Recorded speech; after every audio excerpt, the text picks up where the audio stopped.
Live from Las Vegas, you're listening to Utah's best coverage of Big 12 Media Day on 97.5, the KSL Sports Zone.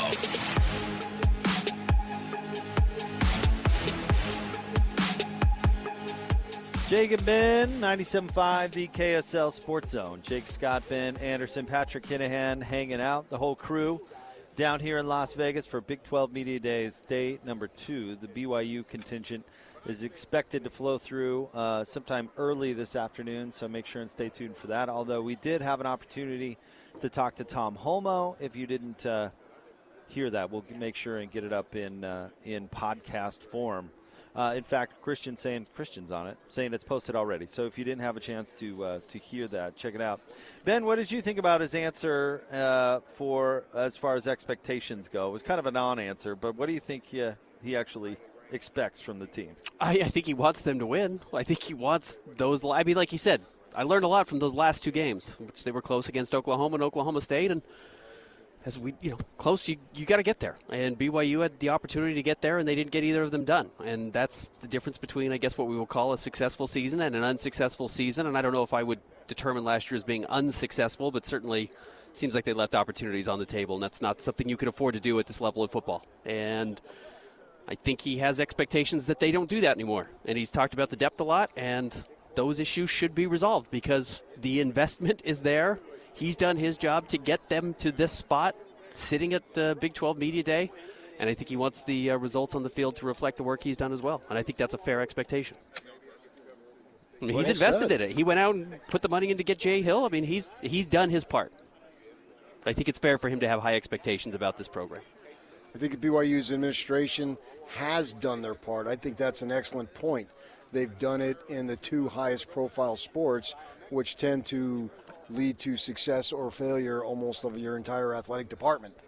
And when your football team is winning, the air is cleaner, the food tastes better, you look more handsome, on and on. And that's so crucial to get this thing going where they want it. And as you said, Ben, we're talking about 6 wins, and if you list that as the barometer, well, they were just a hair away from that. Right.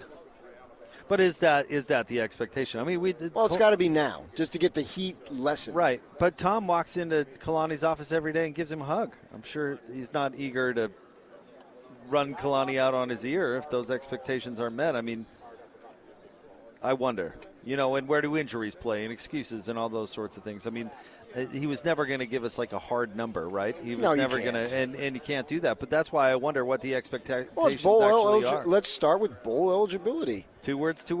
But I also don't think that's a line in the sand. But see, that's my point. Yeah, I mean, is that? Well, if you start 6-0 and you finish 6-6, yeah. Which pert near happened last year. Yeah, pert near. No, they did. But they think that because it's not when those injuries come crumbling on you, because they happen to every team, they'll be better suited to find success going forward. I mean, once Bywater went down in the Kansas game, it was like, man, it was a major blow. And then Robbins is out. So you got these major blows left and right, and they weren't able to totally recover from them. All right. Well, we're going to get a chance to. That's Merlin Olsen's nephew right there. No big deal. Oh, get out of town. Everybody knows. Willie Fritz knows who Merlin Olsen is. All right. Everybody knows who Merlin Olsen is. Come on, man. He is the head coach at the University of Houston, Willie Fritz. He's got some brownie points there. Thanks for joining us, Coach. How's your day going? Good. It's exciting. I didn't think I'd find a place hotter than Houston, but I did. Nice and warm. Yesterday. Yeah, unbelievable. Well, we're from Salt Lake City, so other than BYU coming in last year, the University of Utah, this is new for us as well. I guess just what's the Big 12 like for you so far in the early steps, in the early days? Well, I'm excited about it. I think our conference commissioner has done a great job having it here in Las Vegas.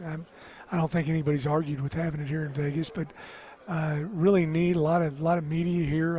I think it's a fantastic conference in terms of talent too. I've followed a lot of these coaches over the years, and Coach Whittingham, I was fortunate enough to get the Dot Award a couple years ago, and he had won it, and he goes out there and plays golf, and I got to sit with him for a couple different meals. Really neat guy, and then head coach at BYU's a really neat fella as well. So great conference, a bunch of great coaches. Houston's not picked to finish high. We know that, but you got a where great. We picked at. Well, it depends on you're. No, I'm just kidding. You're 15. I heard it's pretty low. Yeah. But you got a really good quarterback, and so that's a great starting point. Yeah, it is. I'm excited about Donovan Smith. He's started last year, and they actually started at Texas Tech and then transferred over to U of H before I got there. He's big and great movement. He's legit 6'6", 235, great speed. He's a coach's kid. His dad is the running back coach at Indianapolis Colts. So he's been around football all his life, and I've just been impressed with his leadership ability and football IQ, and then obviously he's an outstanding athlete as well. Looking at your run game, that was a big question last year with this team. I know that's something you were able to do at Tulane and had success doing. How quickly can you get that up to snuff, especially when you lose as many offensive linemen as you did? Yeah, we're a pro-style offense, and that's one of the selling points when I go out and recruit. You're not going to have to adjust if you're fortunate enough to play at that next level in terms of the run game and how we do things in the pass game as well. But I think we've got a really good stable of backs. One of the things as a new coach is I haven't played real games with these guys, so probably how we're doling out the plays and how many plays each guy's going to play is going to look a lot different after week 2 or 3. I'm going to play a lot of guys the first couple of weeks, see what they can do good, see what they do bad, and see which guys should play a bunch and which guys shouldn't play at all. So it's going to be very competitive in preseason camp. Have the new rules, NIL, the transfer portal, made it easier to take a new job and win right away, or has it not changed that at all? I don't think it's changed in that regard. It's same rules for everybody. Yeah. It's I just try to adapt to the new rules. They're not going to. No one's asking my opinion, and so I'm just whatever they say we're doing. I'm going to do it to the best of my ability for the University of Houston, and how it helps us. The University of Houston, obviously in an area with 7.6 million in the greater Houston area, we've got a chance to do well with the NIL part. We've got a chance to do well with the portal. With kids from Houston who've gone someplace else and wanting to come back home. So we're going to use it to our advantage. You look at University of Houston as an athletic program. Obviously, basketball, really, really good, top of the line, and they've been able to make a smooth transition from where they've been. Do you find yourself being able to learn from that? I mean, there's no question football's a different entity, but you speak of the population there. It seems like if it's done right, it shouldn't take that long to rebuild it. Well, that's what I'm hoping, obviously. It's, I never got on a plane during recruiting. I just drove every place. I think that's an advantage. I think a lot of kids would like to be fairly close to home. I think that's an advantage. You talked about Coach Sampson and the, Houston Cougar basketball team. One of the things I looked at, while I was, looking at this job is, they've done it in men's basketball right at the highest level that you can possibly do it at. And, and Houston's a little bit more known for football than basketball. So, we want to do the same thing in football. You had top 35 defenses each of your last 2 years at Tulane, is least allowed points allowed. How do you carry that over? I mean, how quickly can you build up a defense, especially in this conference? It's I brought most of my staff over on defense, and I think there's some ability there. We're going to probably play, I'm going to say 20 guys the first few games on defense, and we'll roll guys. Not just to keep them fresh because it's hot early in the season, but just to see what they can do well and not do well and who's going to play more. I think we're taller and longer than what we were at Tulane, and I think we need to be in order to be successful in the Big 12. You finished the season at BYU. Have you coached in Provo? I never have. I've coached in that region a little bit, at Eastern Washington and Montana State when I was at Sam Houston in the playoffs. But I've never been up there. I've heard great things about both venues, University of Utah and BYU. So that's exciting to me to go to a new place and play at some new places. Well, late November in Provo, the weather's either going to be good or it's not. Nice. It's not going to be this hot. Yeah, no, it's not. We'll see. The game, football, you moved up to perceived higher level, but I'm not sure how much it changes that much. Blocking and tackling, those types of principles. You can go down to the high school level and all, and they're still there. And so I'm wondering about your trenches, because I think that if you can hold up there, then you can probably hold up as a successful football team. And you got a guy on your offensive line named Tank, so that's got to be a good start. That's right. He's the only returning starter on the offensive line. I know that. We've got, we had to get into the portal hot and heavy. And we've got 8 or 9 guys who are going to compete for those 5 starting spots. So that's good. We've got some depth. Got some good size, too, up front. Some of these guys have played a lot of snaps.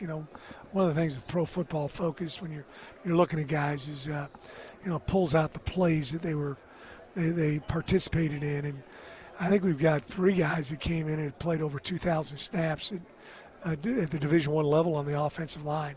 So they got experience, be it at other places, but they got experience. Defensive line, we've got a lot of guys who've played a lot of snaps. So we're going to roll those guys early and just see, which guys are going to be able to play, 50, 60 snaps. It's not like the old days when, Merlin Olsen played every snap and Deacon Jones played there you go. every snap. Rosie Greer turned into a great actor, right? Played a bunch of snaps. Well, Merlin Olsen, too. Who's That's a better right. actor, Rosie Greer or Merlin Olsen? You and I need to sit down and talk. Yeah. You know the greats. Oh, yeah. The greats of the greats. You betcha. Did you mention Lamar Lundy? Lamar Lundy, another one. The only one that's currently living is Rosie Greer. No kidding. Every other one has passed. Yeah, it's kind of sad. But they've all been at each other's funerals to the point that there's one guy left. Only one left. But they were Rosie Greer sang at Merlin's funeral. No kidding. Yeah. That's neat. So they really special. stayed really close friends for years. That's really special. But I'm glad you brought him up. Keep him alive, PK. I always Keep do. that name alive. He's a legend. Come on. Yes, he is. Frank loves to shove it in my face, too. Coach Fritz, thank you very much for a few Thank you all. moments here. Enjoy your day. Appreciate it. I appreciate it. Go Cougs. Good luck. Hey, there you go. All right. I got the other one. Houston head coach Willie Fritz. What a fun conversation with us here on 97.5 the KSL Sports Zone. A tough rebuild, but, when you look at 7.5 million people in the Houston area and he's recruiting and doesn't have to get on a plane, it seems like there's opportunities. And now that they're like BYU on the even P5 or whatever playing field. Yeah, for sure, yeah. I mean, we can talk to Morgan Scally about all the talent in Houston. Yep. I've got to imagine going from Tulane anywhere. Your life has to feel so much easier, especially when you have this type of resources. Now, again, we remember what he did the last 2 years at Tulane and certainly beating Caleb Williams and USC in the – That was a beautiful moment, wasn't it? Unbelievable. I mean, unreal performance. Did Caleb even play in that game? Yeah. Did he play in that game? That was the big shootout, right? The a couple game? of years ago. Because it was 2 years ago. Was it the Cotton Bowl? What was it? Yeah, either way. Yeah, because I think I was watching it in the press box at the Rose Bowl. Unbelievable. But you know what? Before that, he had a lot of 7-6 teams. He had a 2-10 team, and then immediately the next year beat Caleb Williams at USC. So he's turned programs around, even though he was already working with the program that needed to be turned around. But he's been the man for that job. But interesting after 7 seasons to move over to Houston. I think it'll take a bit, though. I just don't think you can expect miracles. That's why I'm not willing to crack on Deion Sanders. I don't care who you are. It takes time. Well, I think Deion selling it that it doesn't take time kind of brings the it. problem. That kind of brings it on But himself. how many Urban Meyers are there out there can do what he did at Utah? Well, and then do it again at Florida and Ohio State. It's the job. But it's easier to do it at those two. But it's the job you take. That's where Urban's brilliance really was. It was the jobs that he picked where he could step in and win right away. I mean, I can't remember I was joking with somebody off the air, but can you imagine Ronnie Mack watching the 03 Utes where he's like, that's my team. Yeah, I knew those guys were that good, Urban didn't take over Carl Durrell's Colorado Buffaloes. Right, exactly my point. Who was the defensive guy that had Florida before Urban got there? He had an all-star team. He just was underachieving.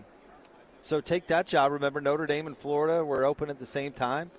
And it's like Notre Dame was struggling coming off Charlie Weiss, right, and had totally mutilated that program.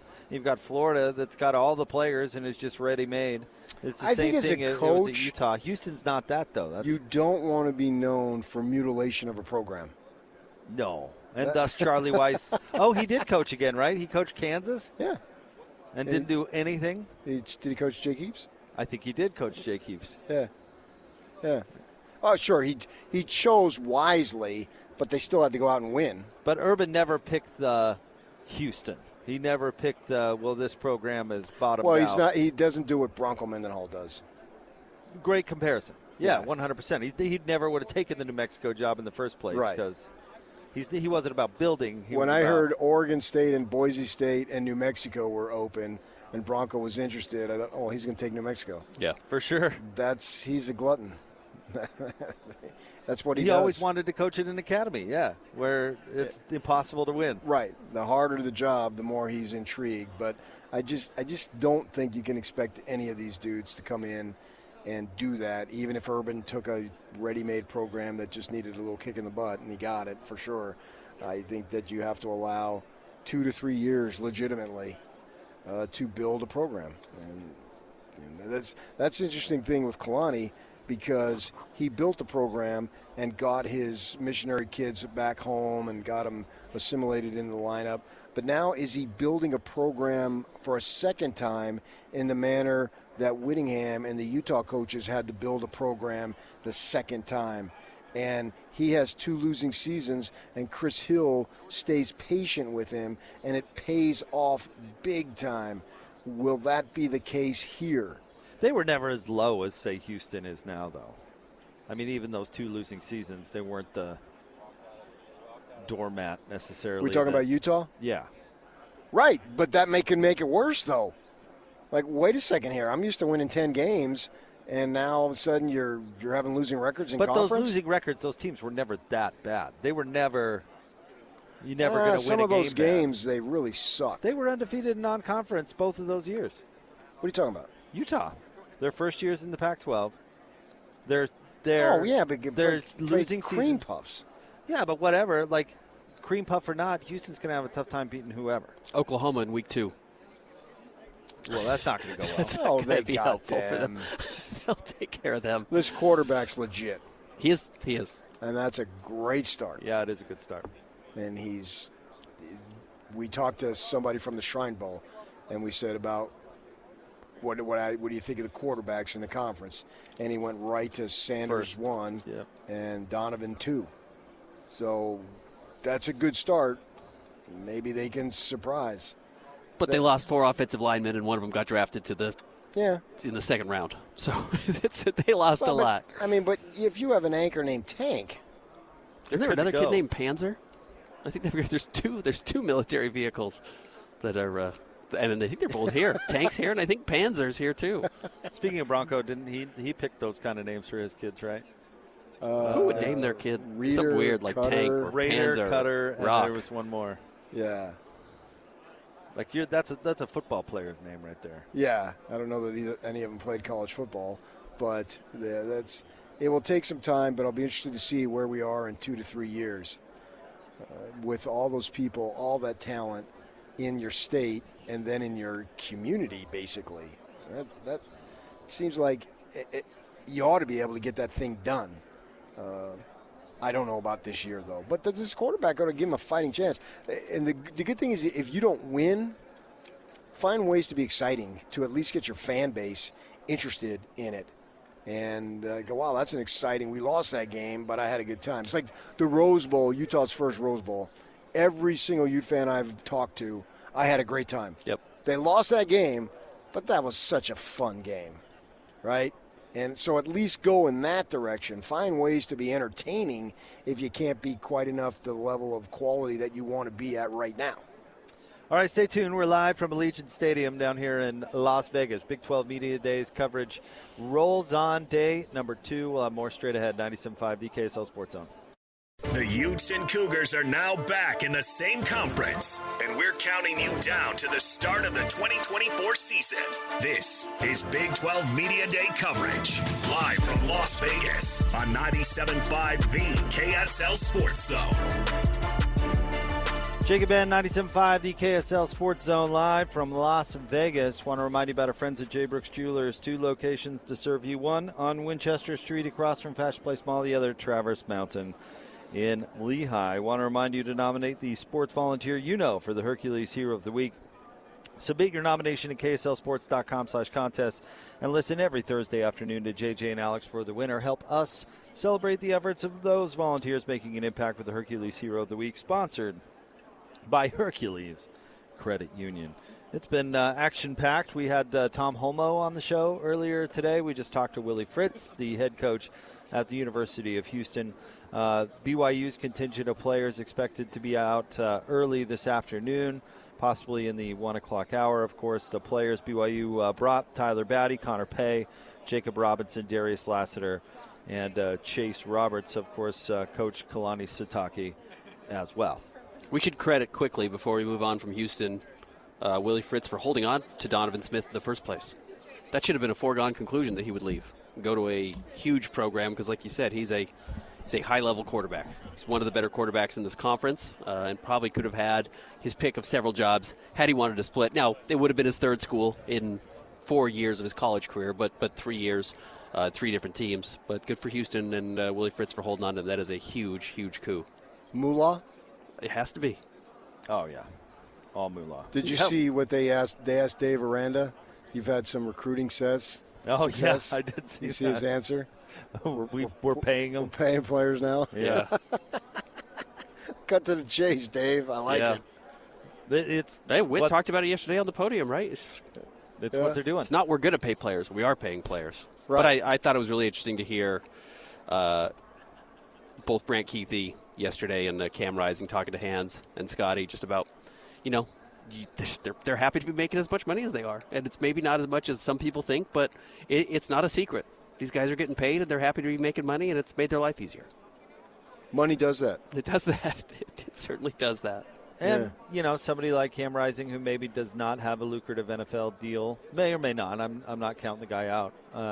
But you can put that away. You can set up a life. I mean, I'm not in favor of our current structure, but there are certainly – it does benefit some of the players. Well, I told Tom, when Tom Holmoe, when Cam said, I want to go down there and whoop their behinds, and people said, wait a second, you're playing at Rice Eccles. I said, what they don't understand, because he lives in Deer Valley. Yeah, it's down. Yeah. The helicopter's in. Yeah, right. He's coming down the mountain. Right. He's made so much money. It's down for him. He lives in Jen Shaw's old chateau up there in Park City. Her chateau? Oh, what was it? It wasn't chateau. She had a name Is for it a manor? Chalet. Oh, that's what it was. chalet. A chalet. It was You Jen watched Shaw's the show? chalet. Oh, it's incredible. You watch the show. You're The admitting it. Real Housewives? Yes. Yes, of course. I haven't seen 1 second Oh, of it. it's incredible. You should. There's multiple sports connections in that show, I know, too. Dave Rose's brother. Believe me, that did not. Well, yeah, I know. Yeah, I'm about it. sure it wasn't wild about it. Yeah, there's no way that he was excited. Although they don't talk about that connection. They'll talk about Coach Shaw, obviously. Look at this. He knows this I stuff. know, he does. Through and through. He's a Did you character know on this? the show. Oh, yeah. we talk about it off the air. I talked to Ben all Yeah. about Do it. you watch I it? haven't watched it. I haven't seen it yet. He's encouraged me. I need to watch it. Got a few things I got to knock out of the way. 1 second of it. Oh, you should. Ronnie Mac's in an episode Why? because he's at her birthday party. I thought she's in a slammer. Well, this was several seasons ago. Oh, it's been on for several seasons? Oh, yeah. Like 5 or 6. Really? Yes. Where have you been? I stopped with the Kardashians. That was enough. Oh, I haven't seen the Kardashians, but I've seen the Real What's that been going on Housewives. for 20 years? Yeah, maybe more. Got to be, Third generation, like the Osmonds? Third generation? You got to get in on this show, PK. I can't believe you haven't watched it. Yeah, but you can't get in on the show on the 6th or 7th season, can you? You get them all on Hulu. Oh, I'm going to go back now? Yes. I don't have Hulu. Come on. Don't have better things to do. It's part of the job. That's part of the job. That's part of the job. Multiple sports connections. I'm in my 23rd year of doing this show, and I've not watched it. And I bet you Nerd Boy hasn't watched it either. I'm going to give you that's David. I'll give you David's soccer manifesto, but take out soccer and put in Real Housewives. You made a conscious decision? At least tell me your spouse roped you into it. Oh, no, I like it more than she does. Oh, my gosh. Who doesn't like good trashy television? It's a guilty pleasure. I don't know. I can't believe you're so surprised. That you know to that level of detail? I watched the show. I know. Well, you can watch the show, but you seem like you've studied the show. Well, study, sure. Tomato, tomato. I guess so. All right, I'm missing But yeah, out. she had a giant chalet in Park City, like this obscenely big house that they Really? were renting for some reason. Well, it was part of the reason she got busted. They because rented people, it or she owned it? She rented it. Rented it out? No. She rented didn't it. own it. She didn't own it. It's part of the reason she got busted because people watched the show and are going, where did she get all this dough? Which I have no idea why she got arrested. She was bilking old people. I mean, people like me? I don't know. Are you anyway, why are we, this is like a 10-minute tangent that's not really necessary. You brought Ben's it up. just sitting there looking. I know you were making a joke about Cam Rising. This is where that all started. Ben? True. What would you like to talk about? The Housewives of Salt Lake City. Hey, Oh, my Dion God. is expected to be up at the podium in like 20 minutes. That was And- the star power last year that everyone was excited for. And then he didn't show up. Didn't show up. But I'm curious to see how much bluster he approaches today with, honestly. Are we sure he's going to be here? Has he been cited? I haven't seen him yet. Because we He see will- the other coaches milling around a little bit. He will roll in at the last minute and pop up and do whatever few media appearances he has to, and he'll take off. The theme of Rocky, he's going to have a robe on. And And Shiloh and Shador are both here. Oh, they are? And Travis Hunter, which Travis Hunter might have been my favorite interview last year at Pac-12 Media. Remember, he just wanted to talk about fishing. Yes, I thought he was, for all the stuff, a level-headed dude. Oh, Yeah. very much. Yeah. Yeah, I Down to totally earth guy. agree. And then, I mean, he balled. I thought he ran out of gas last year. I mean, going both ways is tough, and that cost him playing corner last year in the latter part of the season. But he was nothing short of remarkable last year. He's still talked about as a top 10 pick. Yeah, Moving to the he inside of that should be. defense. He's a not going to be out on the perimeter anymore. first-rounder for sure. Is this his third year, though? Yeah, because he was with Dion at Oh, that's right. That's right. Jacksonville State. Yeah, and he followed him, Jackson. Jackson Followed State. him over. Because I think Rich Rod is coaching at Jacksonville. And so he can be eligible for the draft, yeah. And good for him, man. I mean, he's balled out. He's deserving. Everything with Colorado, I think, depends on he cut the whole offensive line last year because they were so bad, and he's got a whole new offensive line. If it's equally as bad, I think they're going to really struggle. But they're not going to be about defense. They're going to have to score a zillion points to win. Well, that doesn't work over the long term. I think it can work in the Big 12. I think it has worked in the Big 12. TCU went to the national championship or whatever with no defense. I'm talking long term. You're talking a season. Oh, how long is Dion going to be there? He says he wants to be there after his sons leave. I take him at face value for what he says. Okay. But, I mean, if they don't have a big time, who's going to take him? I mean, you got to have some substance. This job isn't about sizzle. It's about substance. I think he's trying to win with sizzle, though. Yeah. I think he's trying to prove that concept. And you don't win. If you have a chance to win by 2 as a guarantee, you take it. You don't try to go for 9. Thank you, Gary Croton. Right. I know what you're talking about. Right. And so you don't do that. I mean, the basics of football are there for a reason. And you have to adhere to them or you're going to be in trouble. Yeah, that's why I don't think it's going to work with Dion at Colorado. Exactly that. But he's doing a reality show, and he's saying, You come think be it's a- going to work this year, though? No, I don't. Oh, so even if they outscore a bunch of people, they're not going to. That's how they're gonna they try and score, do it. They're not going to outscore. Yeah, I mean, you look at that Cal game, and I think that was a Friday night game. Or not Cal, Stanford. Stanford, Yeah. yeah. Yeah. And it was a joke. Yep. There's no way you should lose that game. But yet they did. That's just that game inexcusable. Because Colorado needs a rebuild, and you can't just do that in 1 year. Most likely not. No. I don't think you can do it in 2 years. But I bet we'll see a lot of Well, bluster you can be on the way. Jed Fish was on the way. The Jed Fish way is the way to do it.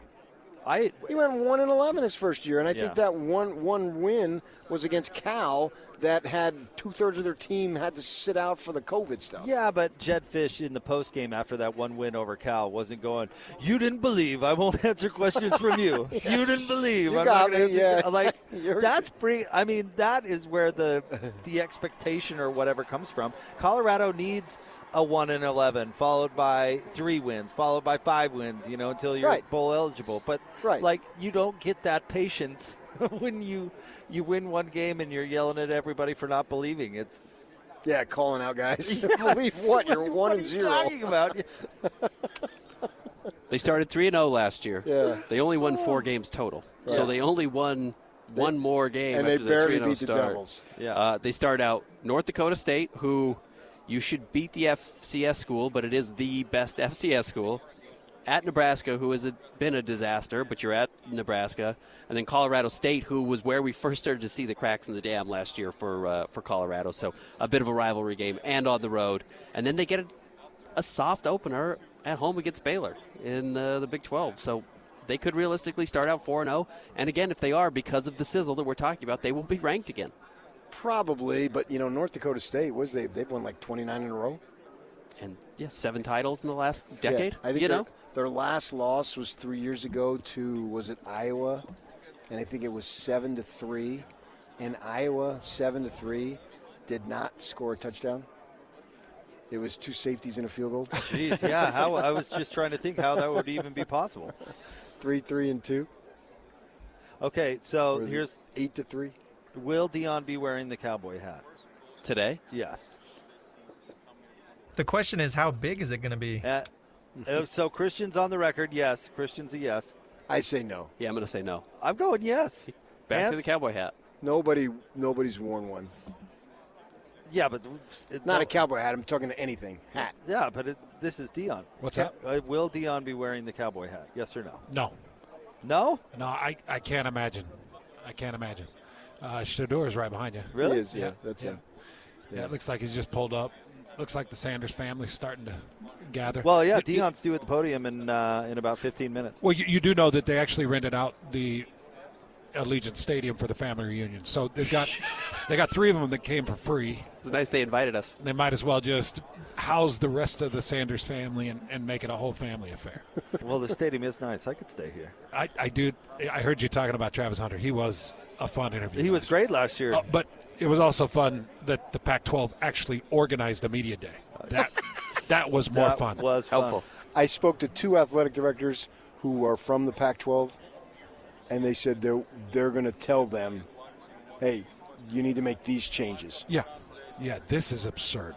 Yeah. And it's the second year doing this. And last year I was out there wrangling and hustling, and this year I'm like, you know what? I'm not doing that. Why at a media day?